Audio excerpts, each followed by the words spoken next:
Plaza Podcast.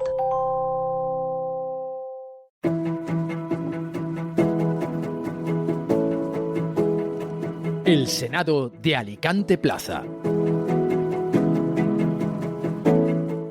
Contra todo pronóstico, Donald Trump arrasó en las elecciones de Estados Unidos. Estaba igualada su batalla contra Kamala Harris. Tampoco era tan descabellado que ganase. De hecho, muchas encuestas al final de la campaña decían que así iba a ser, pero todo estaba bastante ajustado, aunque sí que es cierto que Kamala Harris, la candidata demócrata, se estaba desinflando con el paso de los días. Pero lo que no se esperaba es que Donald Trump ganase en los 7 estados decisivos, ¿no? Esto pues, le ha ocupado prácticamente 100 representantes más que su rival, que su contrincante en los comicios norteamericanos. Algunos se preguntarán qué ha pasado. ¿Por qué ha vuelto a ganar Donald Trump? ¿Por qué ha ganado una persona que lleva el insulto por bandera y que lo utiliza como arma política y que dice lo primero que se le pasa por la cabeza? No sé si se acordarán de cuando en tiempos de pandemia, en tiempos del COVID, pues dijo que el COVID se podía curar bebiendo lejía. Seguro que es conocido. Cuando en esta campaña ha dicho que algunos inmigrantes en Estados Unidos, en algunos estados en concreto, pues se alimentan de las mascotas de los norteamericanos.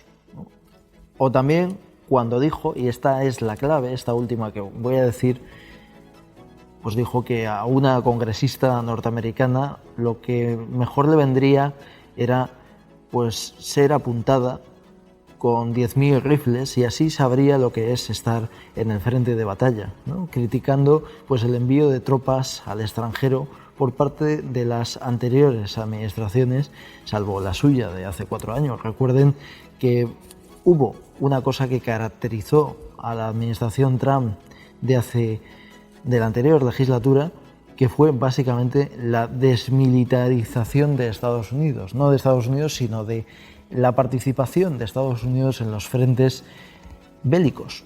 Algo que sorprendió, pero históricamente sí que es verdad que normalmente los partidos demócratas siempre han sido más belicistas que los republicanos, aunque el Partido Republicano lleve como bandera el uso de las armas y tenga, en este caso, en el de Trump, no ha sido tanto como en administraciones anteriores o candidatos anteriores, pues el apoyo sin fisuras de la industria armamentística.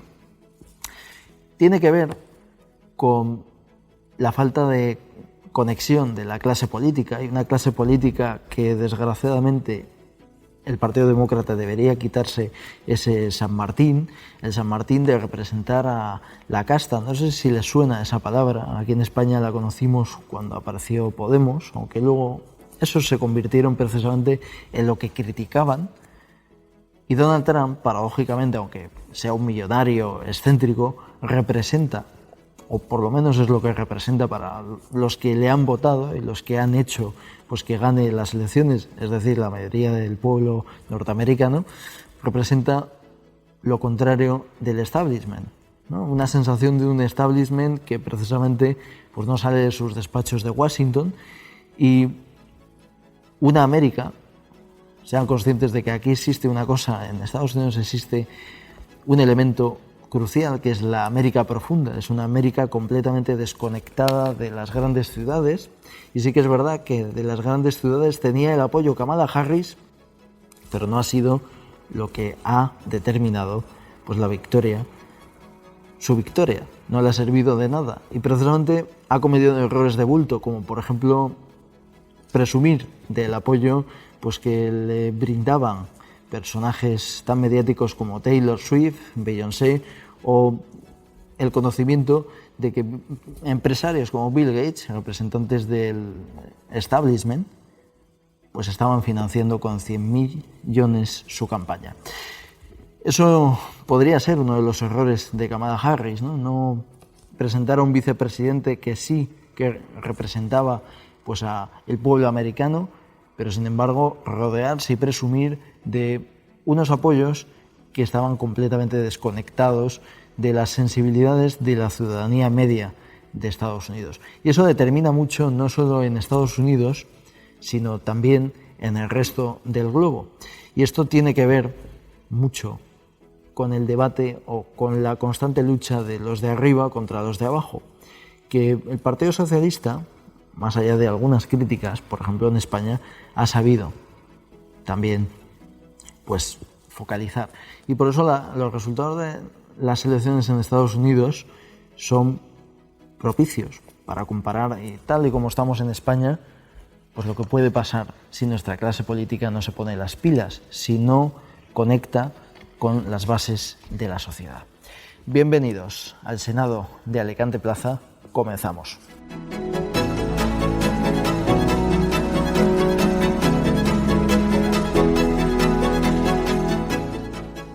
Nos vamos, como siempre, a nuestra librería de cabecera y hoy traemos pues, un libro fundamental para conocer los entresijos de la Casa Blanca y en concreto de la administración Donald Trump. Recuerden que no es virgen en esto de gobernar, ya ha estado 4 años.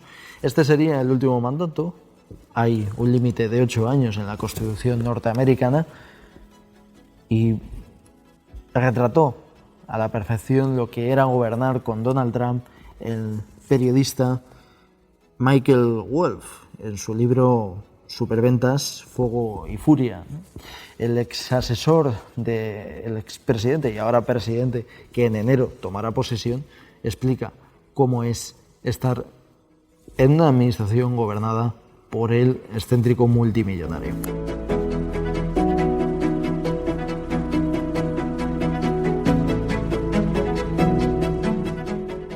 Tenemos tiempo de tertulia. Nuestros senadores ya han tomado posesión de sus escaños. Y bueno, nunca mejor dicho, ¿no? Porque aquí el Senado en España, pues la verdad que no tiene mucha utilidad. No es más un cementerio de elefantes que otra cosa. Pero hoy, como vamos a hablar de en especial de las elecciones de Estados Unidos, ¿no? De los resultados de los comicios norteamericanos, en los que ya sabrán pues que Donald Trump se ha hecho con la victoria, ¿no? Para algunos pues ha sido una sorpresa, ¿no? Para otros no tanto. Sí que es verdad que estaba bastante igualado, pero en los últimos compases pues se notaba, aunque últimamente se estaba quemando esa ventaja de Kamala Harris, pues ha ganado, pues ha arrasado, ¿no? Mejor dicho, ha ganado en los 7 estados clave, algo que pues poca gente era capaz de prever. Y bueno, aquí estamos para analizar pues un tema que nos pilla un poco lejos, pero que paradójicamente también nos pilla cerca, porque todo lo que pasa en Estados Unidos pues afecta, ¿no? No sé si hay una frase que dice que cuando en Estados Unidos se estornuda, aquí lo notamos, ¿no? Es algo así la frase, ¿no? No me acuerdo. Casi, ¿no? Es cuando Wall Street estornuda, el resto del mundo se acatarra. Gracias. Y precisamente, como yo no llego a todo, ¿no? Y algunas frases pues se me escapan, pues por eso necesito a 3 contertulios pues para analizar el tema, ¿no? Si estuviese yo solo, madre mía, sería un poco coñazo, ¿no? O sea, terminarían de mí hasta las narices, ¿no? Los oyentes. Y por eso hoy tengo conmigo a Juan Bizuete. ¿Qué tal, Juan? Un placer de nuevo estar aquí contigo. Fantástico, agradecido de que me hayas invitado. Es un placer. Bueno, en un nuevo formato, porque tú has estado en entrevista, pero es la primera vez que estás en tertulia, así que bienvenido. Un placer, y esta es tu casa. Cuando quieras, a meter caña. Encantado, ¿eh? Y también está con nosotros Millán Requena. ¿Qué tal, Millán? Encantado de estar aquí con vosotros y gracias por invitarme la primera vez. Es un placer, no, la verdad que, joder, nos hemos rascado el bolsillo, ¿eh? O sea, hemos ido al mercado ahí, hemos hecho fichajes como los partidos cuando hay elecciones, ¿no? Pues aquí tenemos a 2 figuras, ¿no? Y nunca mejor dicho.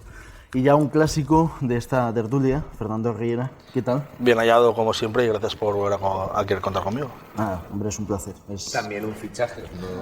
No, hombre, no, es que él ya es veterano. Pero estos fichajes, ¿sabes? Son buenos, no son como los que hace alguno por ahí que... No, es que él ya es veterano, ¿sabes? Sí, o sea, sí, no tanto como tú. No, ya le vamos a regalar una taza, ¿sabes? Como la del hormiguero, ¿sabes? Una taza Platinum de esas, ¿sabes? De Platinum de Alicante Plaza. A ver si tengo que hablar con los gerentes. Sí, gestionalo. Pues eso, ya tenemos los resultados. Bueno, están todavía con con los congresistas, ¿no? Si no me equivoco, es la Cámara de Representantes. Es decir, todavía no sabemos al 100% los resultados completos, pero ya sabemos que Donald Trump va a ocupar la presidencia, va a ocupar la Casa Blanca. Y como he dicho al principio, ¿no? A algunos les ha pillado por sorpresa, ¿no? Los medios de comunicación, sobre todo, pues han tenido como una especie de catarsis, o una especie de, no sé cómo definirlo. Y quería pediros, pues un balance, ¿no? De estos resultados, ¿no? Juan. Pues para mí, Donald Trump ha ganado en todo, literalmente en todo. Ha ganado en el voto popular, algo que no pasaba desde hacía más de 20 años, que no ganaba el Partido Republicano en voto popular.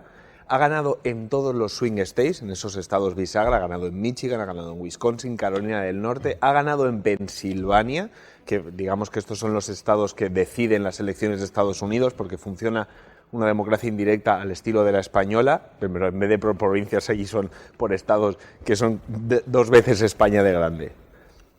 Pero la clave como esto es, y hay que tener muy claro, que Trump ha sabido conectar. Esa es la clave. Trump ha conectado con el sentimiento, con la ilusión, con el enfado que tiene la población estadounidense ahora mismo. Y hay una regla de oro en comunicación política, hay una regla de oro que dice que los gobiernos no se ganan, los gobiernos se pierden. Porque si tú tienes todo el poder comunicativo, todo el poder ejecutivo, todo el poder de convocatoria de medios, y aún así no eres capaz de capitalizar en 4 años pues a tus votantes y aumentar ese número de votantes, quiere decir que tú pierdes esas elecciones. No es que el otro la gane, el otro al final no tiene los medios que tiene un gobierno. Entonces, sin duda, no solo que Trump ha ganado las elecciones, sino que Biden y su extensión, Kamala Harris en este caso, ha perdido. Millán. Sí, absolutamente de acuerdo. Es decir, ha sido una victoria electoral sin paliativos y una, yo no lo calificaría de derrota, ha sido un cataclismo electoral en el caso del Partido Demócrata. Además, bueno, Kamala Harris se ha visto que no era la mejor candidata. Seguramente, si se hubiera sometido a unas primarias, si hubiera dado tiempo a las primarias, ahora me imagino que estarán depurando responsabilidades para Biden, por qué dimitió tan tarde Biden, ¿no? Si hubiera planteado unas primarias con los 4 o 5 candidatos demócratas, con Newsom, con el gobernador de California, o con, en fin, la propia Michelle Obama, o con el gobernador de Pensilvania, con Shapiro, pues seguramente ni siquiera las habría pasado, ¿no? Una campaña mal diseñada y desde luego Trump, es decir, ha sabido, ¿no?, capitalizar ese descontento y ha sido absolutamente transversal. No solo, como ha dicho el compañero, ha ganado los 7 estados bisagra, ha ganado el cinturón del óxido, ha recuperado los 2 estados de lo que llaman el cinturón del sol, Nevada y Arizona, que los había perdido por escaso número de votos en las anteriores elecciones, sino que ha sido por un porcentaje de votos importantísimo. Creo que en Pensilvania era una diferencia de unos 150.000 votos, es una barbaridad, ¿no? Cuando en Georgia, pues, por ejemplo, perdió el estado por unos 8.000, 9.000 votos, ¿no? Pensilvania, un estado tradicionalmente demócrata como Michigan, han caído, es decir, de manera abrumadora. Esto Kamala no ha sabido, el diagnóstico que hizo Bernie Sanders de no hemos sabido conectar con la clase trabajadora, históricamente votantes del Partido Demócrata.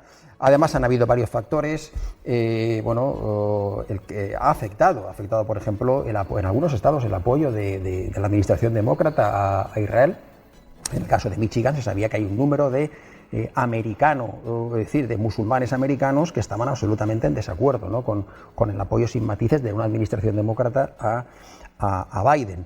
En Pensilvania incluso, hay comunidades religiosas, se ha hecho algún análisis que hasta los Amish, que hay unos 200.000 entre Pensilvania, y esto sí que son una minoría religiosa muy americana de toda la vida, hasta los Amish que nunca votan, habían votado a Trump por el hostigamiento de la administración demócrata en Pensilvania a la hora de elaborar los alimentos. Hubo una intoxicación hace un año de un niño Amish y trataron un poco de hostigarles, de someterles a la regulación alimentaria y el senador republicano con las directrices de de Trump, pues dio garantías a los líderes Amish de que respetarían su modo de vida. Es decir, ha tenido una estrategia bien planificada y ha conectado con la clase media, además de manera transversal, ¿no? Ni que decir tiene que los estados históricamente republicanos haya consolidado y aumentado el voto, es decir, donde además estados del sur, por ejemplo en Florida, era toda una fiesta, ¿no? En el Café Versalles, en Little Havana, donde hay en torno a casi 2 millones de cubanoamericanos. A ellos les gusta que les llamen hispanos, ¿no? Pero que son, me hace gracia porque a veces desde Europa dicen las minorías, pues es una minoría mayoría, ¿no? Que el voto hispano o latino, como se dice, pues ha ido mayoritariamente a Trump. Me gustaría preguntarte, ¿no?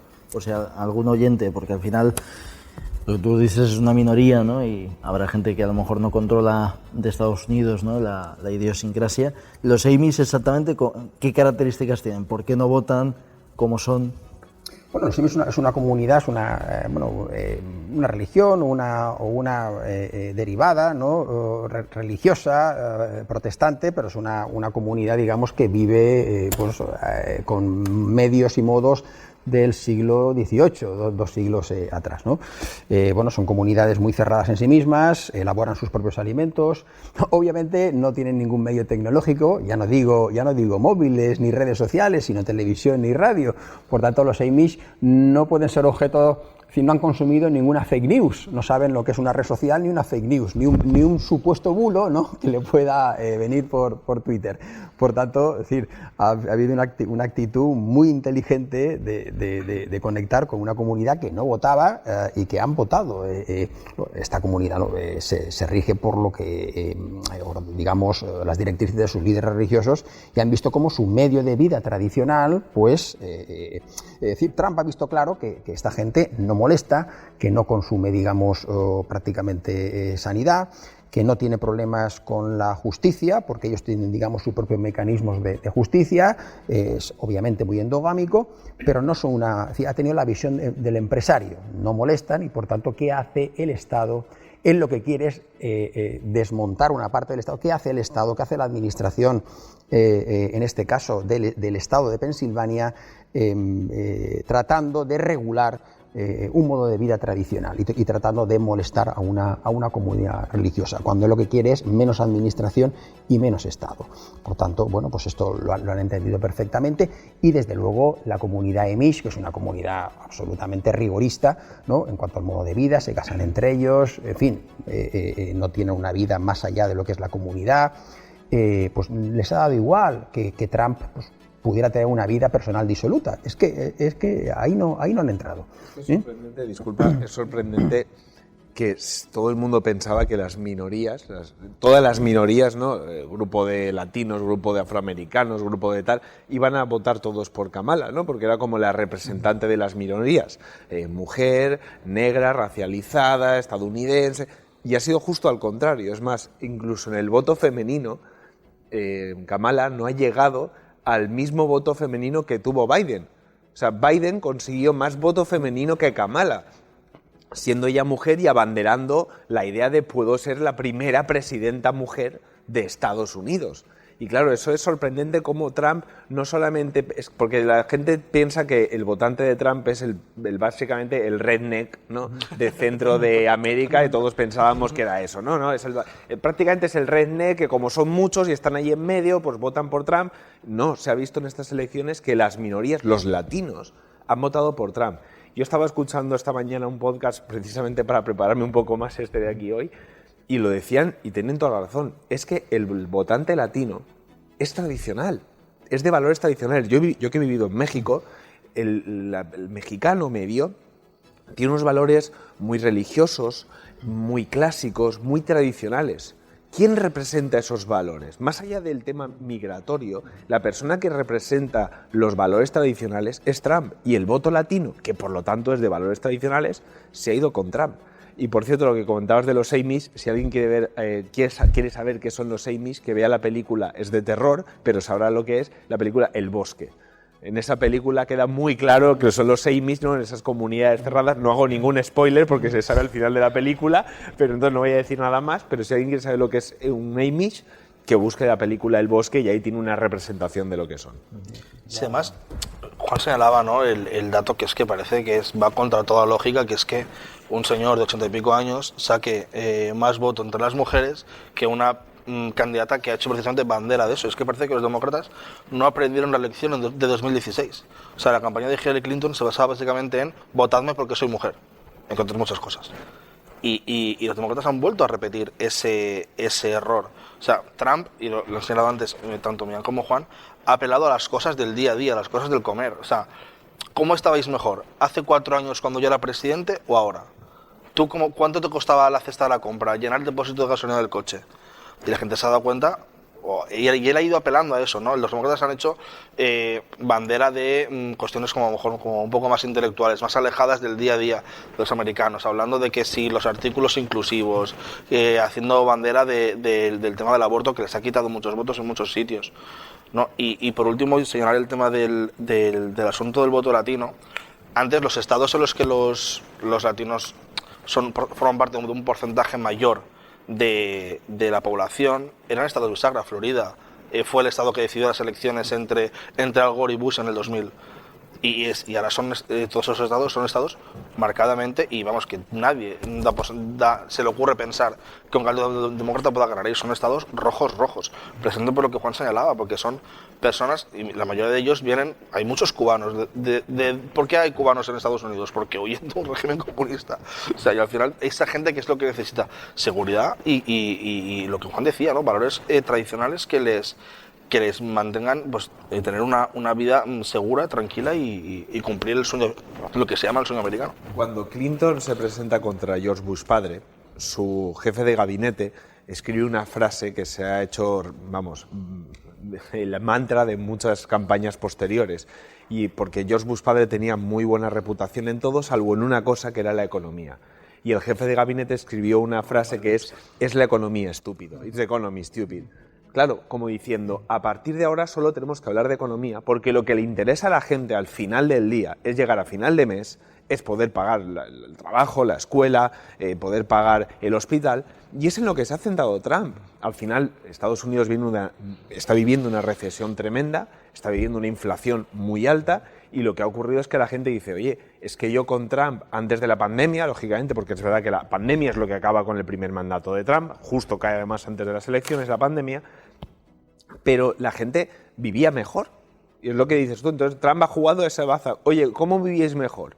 ¿Cuando yo era presidente o ahora? ¿Cuándo podíais comprar más casas? ¿Cuándo podíais invertir? ¿Cuándo podíais simplemente llenar el carrito de la compra? ¿Conmigo o con el último mandato de Biden? Y la gente, pues lógicamente, al final, como dicen los catalanes en España, la pela es la pela, y han votado a la pela. Es así de sencillo.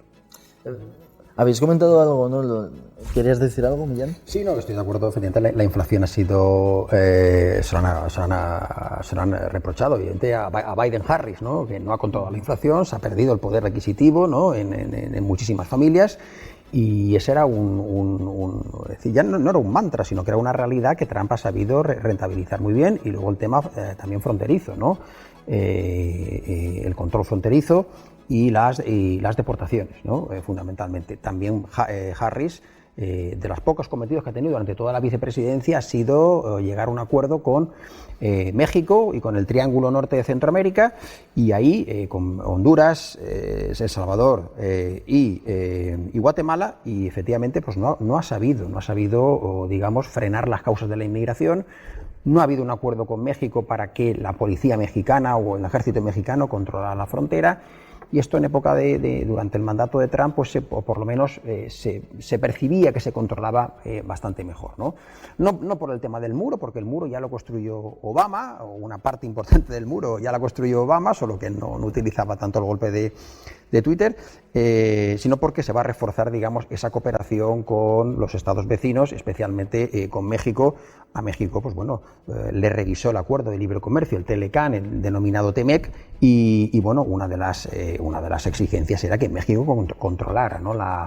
controlara la migración, ya no tanto ya mexicana, sino la que viene de Centroamérica, donde hay estados, ya digo, pues algunos son fallidos, es decir, hay situaciones pues, de mafias, de redes de trata de personas, de inseguridad ciudadana o casos de regímenes comunistas, de tiranías como la de Nicaragua, ¿no? Donde la gente huye, efectivamente. Y esto pues enlazaba con lo que ha dicho el compañero, que efectivamente que hay una mayoría latina que huye de regímenes de izquierda, ¿no? Y esto ya son norteamericanos, toda la gente que huyó en los años 80 de las guerras civiles en Centroamérica, especialmente en El Salvador, en Honduras, donde había movimientos, el Frente Farabundo Martí, movimientos maoístas, marxistas-maoístas, es decir, toda esta gente que ya es americana y sus hijos, huyen de esos movimientos, ¿no? Y huyen de cualquier consigna que huela a izquierda, ¿no? Van a votar siempre y van a votar de cualquier cosa que les recuerde a eso. Efectivamente, y esto ya no es que sean americanos, es que sus hijos también son americanos, ¿no? Y obviamente eso es un cheque en blanco a Trump, que por otra parte había tenido una política muy dura y la seguirá teniendo frente a Cuba, por ejemplo.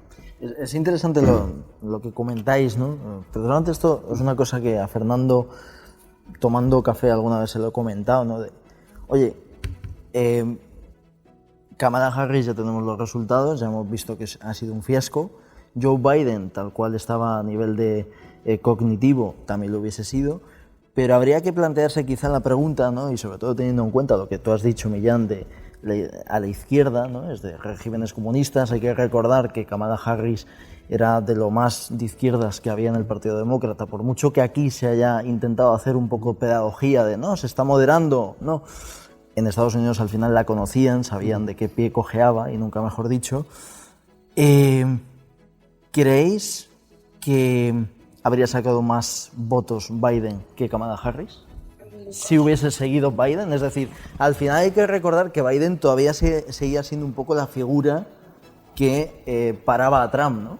Es decir, al final al quitar a Biden han quitado ese pararrayos, ¿no? Y han puesto a una persona que quizá la hayan percibido como radical en algunos aspectos, pero hacia el otro extremo, ¿no? Sí, pero Biden ya en las últimas veces que aparecía era, como decía Trump, al principio no Sleeping Joe, o sea, Joe el resbaladizo, porque el pobre es verdad que se le veía que en cualquier momento, pues por desgracia nos puede dejar, y tú al final cuando votas seguridad. Es lo que estaban comentando aquí los contertulianos, ¿no? Los compañeros. Al final la gente ha votado seguridad en lo económico, y eso que Trump, dentro de la seguridad, es una persona tremendamente cambiante, es una persona que un día te dice estoy a favor de esto y a los 4 días es completamente contrario a ello, pero al final sí que es verdad que lo que es sus valores están clarísimos, igual que los valores de Kamala. Pero para mí justamente has comentado una cosa, y paso muy rápido por encima. Kamala es un fiasco, pero hay que analizar por qué Kamala ha sido un fiasco. Es que Kamala en 4 años de vicepresidenta de Estados Unidos, si decimos que el presidente es la persona más importante del mundo occidental, el vicepresidente, por lo tanto, es el segundo más importante del mundo occidental. A nivel de europeos, cualquiera de los que nos esté escuchando, ¿qué ha oído de Kamala? Absolutamente nada en estos 4 años. Es una persona que no se ha podido construir una imagen sólida, no ha podido tener una... Y esto ya lo llevo a mi campo de la comunicación. Tú cuando te presentas a unas elecciones, tú tienes que tener una imagen consolidada, una imagen fuerte, y que la gente te represente a favor o en contra, pero te represente como adalid de algo, ¿no? Como el paladín de algo, ya sea de la izquierda, ya sea de la economía, ya sea de la inmigración, de lo que sea. Claro, el gran problema aquí es que Kamala en 4 años ha estado en una especie de nevera en la sombra sin hacer nada, claro, y en pocos meses, porque encima, acordémonos, Biden empieza la carrera electoral y a poco más de la mitad de la carrera electoral Biden se retira, ponen a Kamala como un repuesto de, bueno, venga tú. Claro, se encuentra Kamala que sin una imagen consolidada y contra una imagen titánica como es la de Trump, ha sido auténticamente devorada. Esto es un claro ejemplo de cuidado con lanzamientos locos a la política sin tener esa imagen sólida, que es lo que le ha faltado a Kamala, y por lo que se ha desbaratado todo el plan que tenía el Partido Demócrata. Sí, y además es que, bueno, el caso de Biden, yo creo que habría sacado todavía menos votos, pero además por la falta, por la mala gestión de Biden, el tema de la economía y porque el ticket electoral era Kamala, es decir, se sabía que si Biden no tenía capacidades físicas ni cognitivas durante el mandato, pues iba a quedar, es decir, iba a renunciar durante el mandato, que iba a ser peor, iba a ser Kamala la vicepresidenta que iba a asumir la presidencia, por tanto todavía menos votos.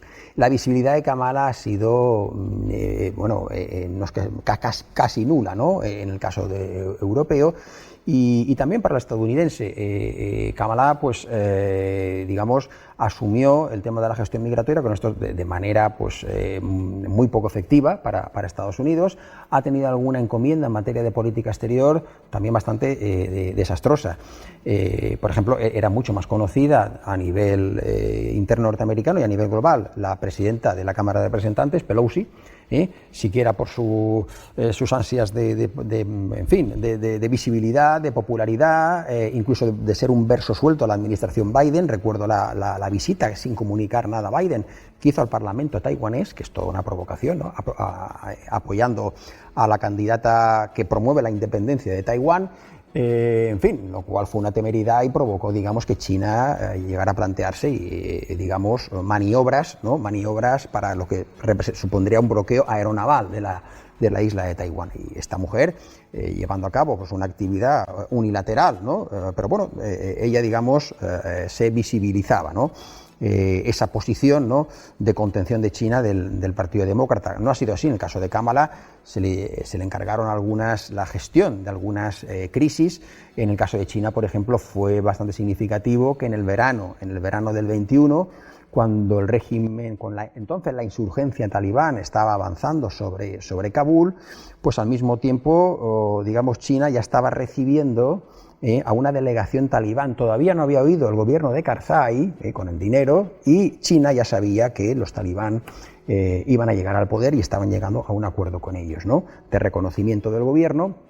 Y a cambio China, pues, explotaría pues las tierras, los recursos, especialmente las tierras raras que tiene Afganistán. Mientras tanto, Kamala estaba en el sudeste asiático tratando de convencer a estados que están totalmente alineados con China en política exterior, Laos, Camboya, Myanmar y Vietnam, de fortalecer las relaciones económicas con Estados Unidos y digamos, dejando un poco de lado a su relación principal, que es con China, especialmente en el caso de Vietnam. Bueno, cuando China se entera de esto, pues una llamada del ministro de Exteriores chinos para que a Kamala no la recibiera por supuesto, ningún presidente, ningún ministro relevante, y fueron funcionarios del bajo escalafón los que recibieron a Kamala Harris en esos 4 países claves, ¿no? Es decir, el ninguneo a presidenta de Estados Unidos. El ninguneo, claro, una estamos hablando de una de las personas más importantes en ese momento. Quiero decir, es que estamos hablando de que es el representante de Joe Biden cuando Joe Biden no va a los sitios. O sea, es un ninguneo terrible. Claro, ¿cómo se queda el votante estadounidense viendo eso? Dice, o sea, que mi representante ha ido a tal sitio. Si aquí nos hemos reído alguna vez cuando a Pedro Sánchez le ha pasado algo parecido, cuando ha llegado a China y no le ha recibido no sé quién, cuando ha llegado a no sé cuánto y no le ha recibido no sé quintos.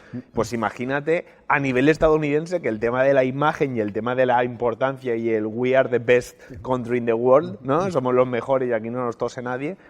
Totalmente de acuerdo. O sea, es que no ha podido crearse esa imagen y ahora se presentó en unas elecciones donde encima, no lo hemos olvidado, a Trump le pegan un tiro.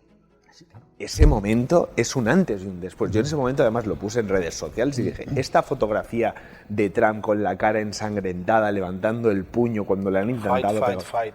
Diciendo luchad. O sea, eso solamente lo puede hacer Donald Trump, independientemente de que pueda ser de ideología suya o no, en contra, me da absolutamente igual. Comunicativamente hablando, ese momento para él pudo ser un antes y un después en la carrera electoral. Para mí, personalmente, habría que ver encuestas, habría que ver trasvase de votos, por supuesto, esto luego hay que justificarlo, pero para mí ese momento es un antes y un después que yo creo que no ha ocurrido en la historia estadounidense. Sí. Creo que ¿no?, que le pegaron un tiro, me parece, en el siglo XIX, XIX, le pegaron un tiro y siguió dando el meeting. Sí. No recuerdo quién fue, si Taft, uno de estos, y siguió dando el meeting, pero quitando un caso así sonado de hace más de 100 y pico años, no hay nada parecido a Donald Trump comunicativamente hablando. Y ojo, que es un perfil de comunicación cada vez más presente.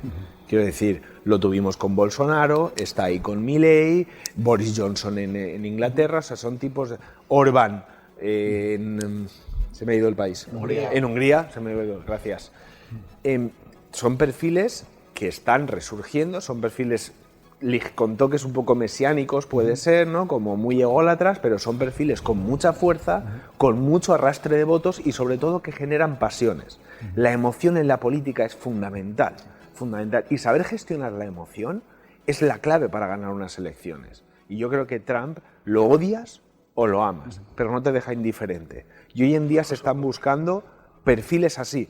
La gente necesita líderes que generen en ellos algo. En esta sociedad apática en la que estamos, en la que no sentimos ya prácticamente amor, no sentimos prácticamente odio, llega alguien y nos remueve por dentro y para bien o para mal lo tienes en tu punto de mira. Y eso explica también por qué este tipo de líderes suele tener éxito electoral entre las clases populares, los obreros, ¿no?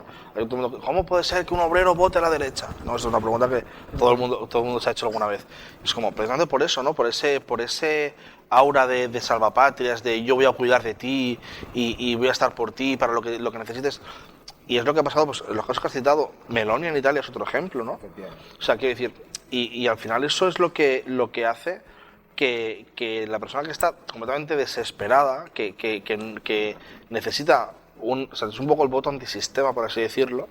Donald Trump ha sido la respuesta en estas elecciones. Él ha ganado en estados industriales, lo he dicho muy antes, en el cinturón del óxido, en Michigan, Wisconsin y Pensilvania. Todo ese voto de las zonas industriales se lo ha llevado él de calle. Y es lo que ha hecho que la poca esperanza que tienen los demócratas de poder subir en los suburbs de las grandes ciudades, al final esos estados se han pintado de rojo precisamente por eso. Son los que le han dado la victoria a Trump, porque ha sido el que ha sabido dar respuesta a esas necesidades de la gente. Y la escena es que el marco, la historia que hay detrás del candidato, lo que es el personaje es espectacular.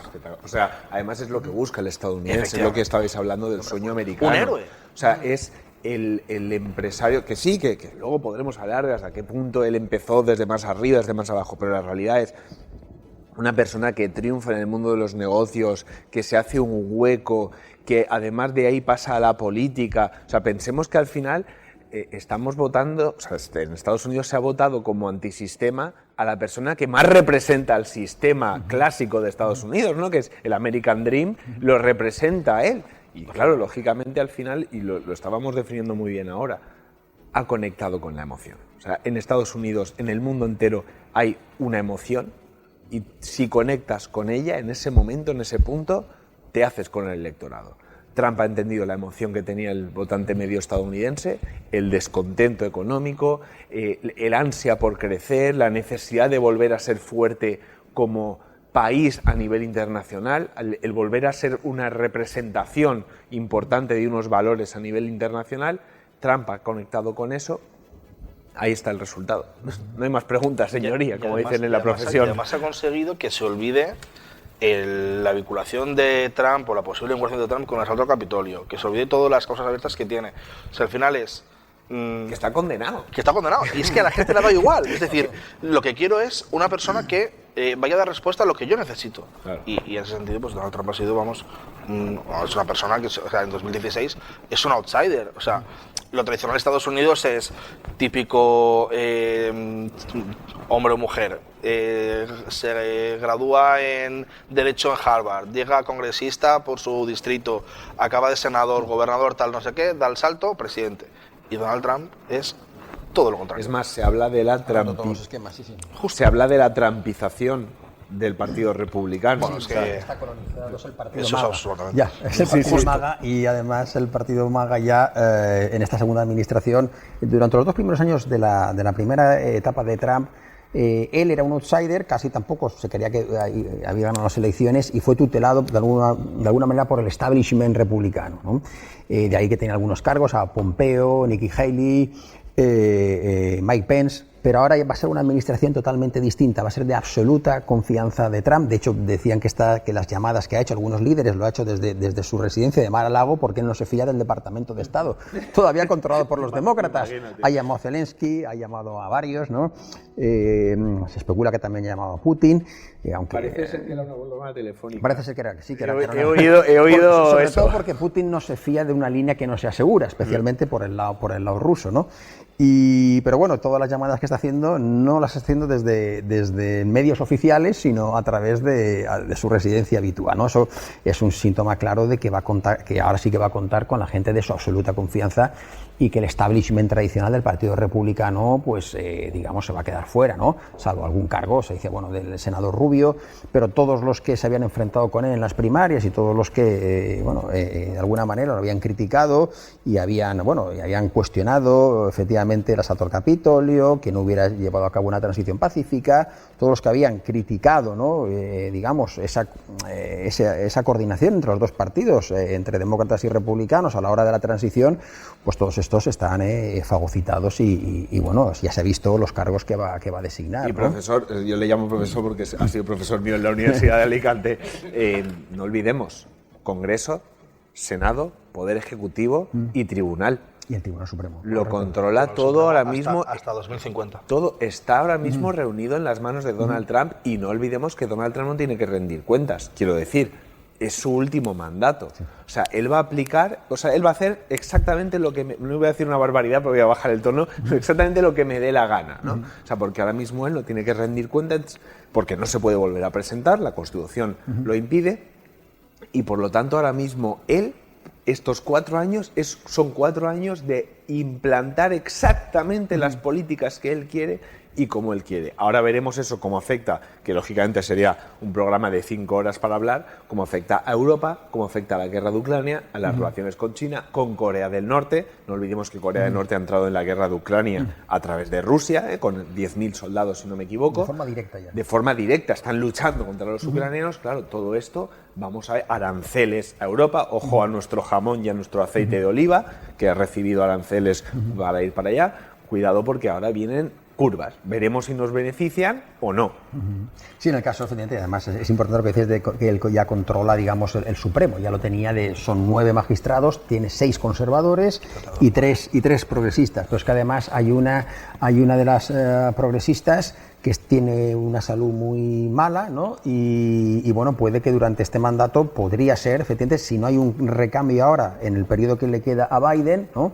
Si esta mujer pues le pasa algo entonces estaría ya a partir del 20 de enero, bajo la égida de Trump. Es decir, que si esta mujer no renuncia ahora y los demócratas la sustituyen por alguien progresista joven, para que esté muchas décadas, pues podría ser que durante esos 4 años, si está bajo la administración Trump, el recambio, digamos, sea Trump el que además nomina y luego es el Senado que refrenda, pero es que el Senado también lo controla Trump, ¿no? Por tanto, sería ya no de 6-3, sino de 7-2 hasta el año 2050. Es decir, había garantizado una mayoría conservadora en el Supremo, que por cierto lo puede absolver porque los casos van a ir al Supremo. Lo puede absolver en el Supremo y en el peor de los casos se puede autoindultar a través de una orden ejecutiva que la tiene. Por tanto, digamos, el futuro judicial de Trump es bastante, se va a clarificar bastante por una vía o por la otra. Estaba mirando a la puerta, como has dicho que el Senado lo controla Trump, yo estaba diciendo, a ver si entra aquí y controla el Senado de Alicante Plaza, ¿no? Controla Alicante Plaza. Estaba ahí asustado, ¿no? Para terminar, que sé que os tenéis que ir brevemente, un minuto. Las relaciones de Europa con Estados Unidos, al final ya se ha hablado mucho y seguramente otros podcasts hablen también mucho de esto. Voy a plantear, aquí Fernando lo sabe, aquí somos de plantear preguntas curiosas, abrir melones, ¿no? Que me gustaría hacer. De abrir melones. Evidentemente la edad de Trump no le pasa un poco como a Biden, ¿no? Es decir, ya no está en su juventud, tiene actualmente 80 años, va a ser el presidente más mayor en tomar posesión, es decir, que en el siguiente mandato va a tener 84. Pero vamos a suponer que nada es baladí o nada es descabellado, teniendo en cuenta que es Donald Trump, que quiere seguir en el poder. ¿Podría llevar a cabo una reforma constitucional? Necesita 2/3 de cada Cámara del Congreso y no los tiene. Ahí tiene una mayoría 53-47 en el Senado y creo que he leído que ya se ha proyectado la victoria republicana en la Cámara, pero la Cámara de Representantes es una victoria muy exigua, muy exigua. Entonces no podría, necesitaría 2/3 de la Cámara y no los tiene. ¿Eso significa que a lo mejor consigue que uno de sus 2 hijos le dé un lugar, evidentemente no como secretario de Estado, pero una posición mejor como asesor de seguridad nacional en su administración, y que eso dentro de 4 años haga que su hija Lara o su hijo Eric se presenten a unas primeras republicanas? O.J. Vance, al final es lo que comentaba Millán antes, el Partido Republicano ya no existe, es el partido mago. Entonces, un poco para como preservar su legado y seguir en esa deriva, sí, pero con la Constitución en la mano ahora mismo es imposible. Tampoco podrá ser vicepresidente, que es una pregunta que yo le digo mucho en Twitter, que es una persona que es, creo que es la 22ª enmienda, dice que cualquier persona que es inelegible para presidente es inelegible para vicepresidente, que es el caso en el que él está ahora. Sí, un cambio constitucional de ese, ni tiene las mayorías ni las va a tener, incluso políticamente sería demasiado fuerte, incluso para Trump, ¿no? Cambiar la Constitución para prolongar. Es un consenso muy arraigado en la sociedad americana. En la sociedad americana, efectivamente, durante siglos, y tampoco tiene las mayorías, ¿no? Por tanto, además, es que tiene un mandato muy allanado, ¿no? Para hacer lo que quiera y para quedar en la historia, digamos, como uno de los grandes. Yo creo que él aspira a eso. Y desde luego, a serlo, ¿no? A serlo, y además tiene varios, efectivamente, se habla de las hijas, se habla de Kastner, y yo creo que, bueno, si no comete ningún error, no se sabe qué va a pasar en estos 4 años, pero su delfín es Vance. Si no pudo Andrés Manuel López Obrador en México, no creo que pueda él contra la Constitución de Estados Unidos. Creo que además yo creo que él sabe que es su mandato. Además creo que es muy difícil repetir estos resultados. Entonces yo creo que él se puede ir de aquí, como dice el profesor Millán, se puede ir con la cabeza bien alta, se puede ir además con sus medallas, se puede ir perfectamente a ese retiro, bueno, lo que pueda el hombre, porque 84 años cuando se vaya, que le dure por supuesto la vida lo máximo posible, pero es verdad que es prácticamente imposible esa reforma constitucional a ese nivel, es muy difícil. Pues caballeros, Juan, Millán, Fernando, ha sido un verdadero placer, ¿eh? He disfrutado mucho y espero que vosotros también hayáis estado a gusto en esta que es vuestra casa. Un abrazo muy fuerte a los 3. Un placer. Gracias a ustedes por escucharnos. Ha sido pues, un placer que estén al otro lado y bueno, de momento, por lo que decís del Senado, de momento este Senado Donald Trump no lo controla y ningún político, así que hablaremos aquí sin tapujos, como siempre. Sean buenos, sean felices y un abrazo muy fuerte.